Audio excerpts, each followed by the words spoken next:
السلام علیکم۔ آج بدھ ہے، جون کی 3 تاریخ۔ میں ہوں خالد حمید، خبروں کے ایک بلٹن کے ساتھ۔ ایران کے خلاف امریکہ اور اسرائیل کی مشترکہ جنگ 96ویں روز میں داخل ہو گئی ہے، جبکہ خطے میں کشیدگی مزید شدت اختیار کر گئی ہے۔ دونوں فریقوں نے ایک دوسرے کے خلاف نئی فوجی کارروائیوں کا دعویٰ کیا ہے، جس کے باعث تنازع خلیج کے دیگر ممالک تک بھی پھیلتا دکھائی دے رہا ہے۔ امریکی فوج کے مطابق بدھ کے روز ایران کے جزیرے قشم پر دفاعی نوعیت کے حملے کیے گئے، جبکہ ایرانی ذرائع ابلاغ نے علاقے میں متعدد دھماکوں کی اطلاعات دی ہیں۔ دوسری جانب خلیجی ممالک بھی اس بڑھتی ہوئی کشیدگی کی لپیٹ میں آ گئے ہیں۔ کویت کا کہنا ہے کہ اس کے فضائی دفاعی نظام نے اپنی حدود کی جانب آنے والے کئی ڈرونز اور میزائلوں کو کامیابی سے تباہ کر دیا، جبکہ بحرین نے احتیاطی تدابیر کے تحت ہنگامی وارننگ سائرن فعال کر دیے ہیں۔ امریکی سینٹرل کمانڈ سینٹ کام نے دعویٰ کیا ہے کہ اس نے متعدد ایرانی میزائلوں اور ڈرونز کو راستے میں ہی ناکام بنا دیا، جبکہ ایران کی اسلامی انقلابی گارڈ کور کا کہنا ہے کہ امریکی حملوں کے جواب میں خطے میں موجود امریکی فوجی تنصیبات اور اثاثوں کو نشانہ بنایا گیا ہے۔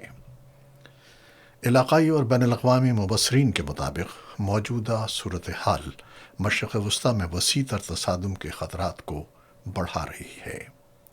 خلیج میں جنگی کشیدگی میں اضافہ، کویت اور بحرین بھی متاثر، سفارتی کوششیں غیر یقینی کا شکار۔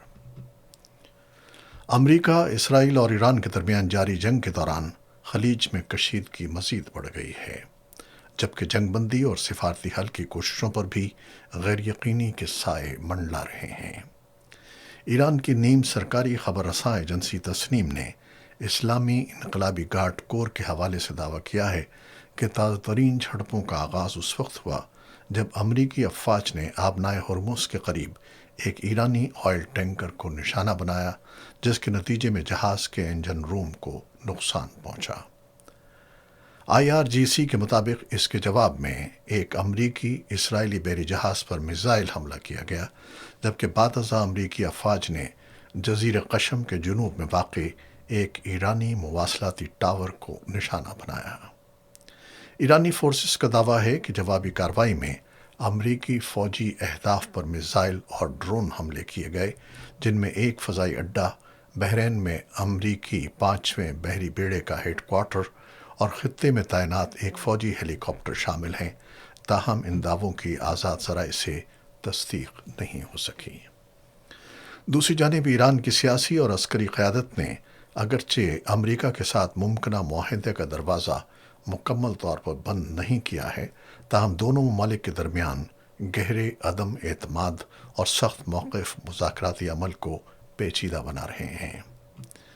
ایرانی قیادت مسلسل اس بات پر زور دے رہی ہے کہ کسی بھی صورت واشنگٹن کے سامنے ہتھیار نہیں ڈالے جائیں گے، تاہم ممکنہ معاہدے کے خد و خال پر اندرونی سطح پر مختلف آراء بھی پائی جاتی ہیں۔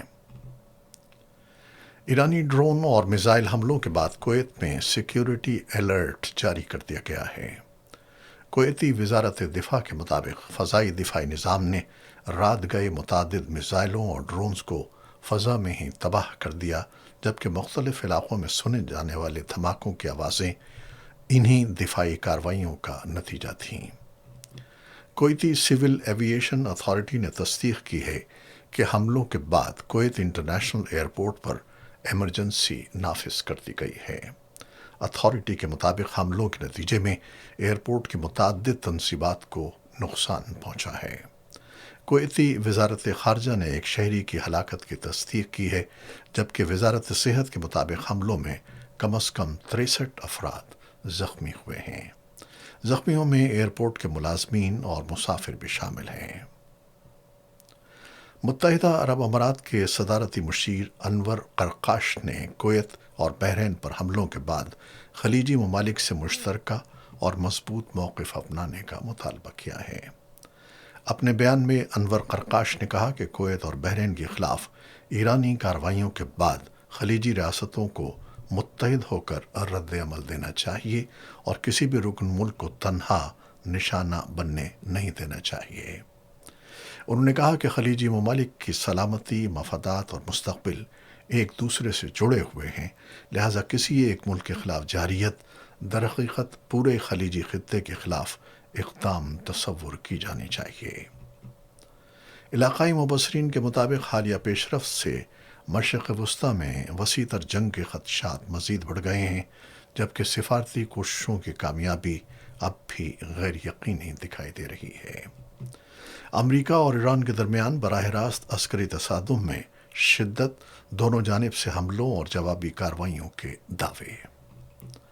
خلیج میں بڑھتی ہوئی کشیدگی کے دوران امریکہ اور ایران نے ایک دوسرے کے خلاف نئی فوجی کارروائیوں کے دعوے کیے ہیں، جس سے خطے میں سیکیورٹی صورتحال مزید پیچیدہ ہو گئی ہے۔ امریکی سینٹرل کمانڈ کے مطابق امریکی افواج نے ایرانی جزیرہ قشم میں واقع فوجی تنصیبات کو نشانہ بنایا ہے۔ ایرانی ذرائع ابلاغ کے مطابق اس کارروائی میں بحرین میں قائم امریکی 5ویں بحری بیڑے کے ہیڈ کوارٹر، ایک فضائی اڈے اور فوجی ہیلی کاپٹروں کو نشانہ بنایا گیا۔ پاسداران انقلاب نے یہ بھی دعویٰ کیا ہے کہ آبنائے ہرمز کے قریب ایک ایرانی آئل ٹینکر پر حملے کے بعد ایک جہاز پر میزائل داغے گئے۔ امریکی صدر ڈونلڈ ٹرمپ نے کہا ہے کہ ایران نے اس بات پر اتفاق کیا ہے کہ وہ جوہری ہتھیار حاصل نہیں کرے گا۔ ان کا کہنا تھا کہ ایران کے سپریم لیڈر آیت اللہ علی خامنہ ای مذاکراتی عمل سے باخبر ہیں اور ایرانی حکام کے مطابق اہم فیصلوں کی منظوری بھی انہی کی جانب سے دی جا رہی ہے۔ صدر ٹرمپ نے اندیا دیا کہ مستقبل میں آیت اللہ خامنہ ای سے ملاقات کا امکان بھی موجود ہے۔ انہوں نے کہا کہ ایران کے ساتھ تنازع کے خاتمے سے عالمی توانائی منڈیوں میں استحکام آئے گا اور ایندھن کی قیمتوں میں کمی متوقع ہے۔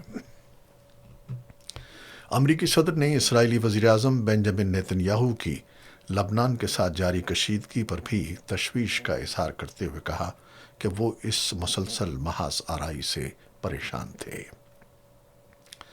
دریں اثنا ٹرمپ نے social media platform Truth Social پر جاری بیان میں ایران اور امریکہ کے درمیان مذاکرات معطل ہونے کی خبروں کو مسترد کرتے ہوئے انہیں بے بنیاد قرار دیا۔ ان کا کہنا تھا کہ دونوں ممالک کے درمیان رابطے اور بات چیت مسلسل جاری ہے، اگرچہ ابھی یہ واضح نہیں کہ مذاکرات کس نتیجے پر پہنچیں گے۔ صدر ٹرمپ نے ایران پر زور دیا کہ وہ جلد کسی معاہدے کی جانب پیش رفت کرے، جبکہ یہ بھی کہا کہ گزشتہ کئی دہائیوں سے جاری بعض ایرانی پالیسیوں کو مزید جاری رہنے کی اجازت نہیں دی جا سکتی۔ اور پاکستان سے یہ خبر، اڈیالہ جیل میں پاکستان تحریک انصاف کے بانی عمران خان اور ان کی اہلیہ بشرا بی بی کے درمیان ملاقات کرائی گئی، جو تقریباً 40 منٹ تک جاری رہی۔ جیل ذرائع کے مطابق ملاقات جیل کے کانفرنس روم میں ہوئی، جہاں دونوں نے ایک دوسرے کی خیریت دریافت کی اور مختلف امور پر تبادلہ خیال کیا۔ واضح رہے کہ آج بانی پی ٹی آئی سے ملاقات کا مقررہ دن تھا۔ اس موقع پر خیبر پختونخوا کے وزیر اعلیٰ علی امین گنڈاپور اپنی کابینہ کے اراکین کے ہمراہ گورکھپور ناکے تک پہنچے، تاہم پولیس نے انہیں آگے جانے سے روک دیا۔ دوسری جانب عمران خان کی بہنیں علیمہ خان اور عظمیٰ خان بھی فیکٹری ناکے پر پہنچیں، تاہم انہیں بھی بانی پی ٹی آئی سے ملاقات کی اجازت نہیں دی گئی۔ اور اب کھیلوں کی خبریں۔ فیفا ورلڈ کپ سن 2026 تاریخ کا سب سے بڑا ٹورنامنٹ بننے کے لیے تیار ہے۔ تمام 48 ٹیموں کے اسکواڈز فائنل دنیا کے سب سے بڑے فٹ بال میلے فیفا ورلڈ کپ سن 2026 کے لیے تمام 48 ٹیموں کے حتمی اسکواڈز کا اعلان کر دیا گیا ہے۔ ٹورنامنٹ میں مجموعی طور پر 1248 کھلاڑی حصہ لیں گے، جس کے ساتھ ہی یہ فیفا ورلڈ کپ کی تاریخ کا سب سے بڑا ایونٹ بن گیا ہے۔ امریکہ، کینیڈا اور میکسیکو کی مشترکہ میزبانی میں ہونے والا ورلڈ کپ 12 جون سے شروع ہوگا۔ یہ پہلا موقع ہے کہ عالمی کپ میں 48 ٹیمیں شرکت کریں گی، جنہیں 12 گروپس میں تقسیم کیا گیا ہے۔ ہر گروپ میں 4 ٹیمیں شامل ہوں گی، جبکہ ایونٹ کے دوران مجموعی طور پر 104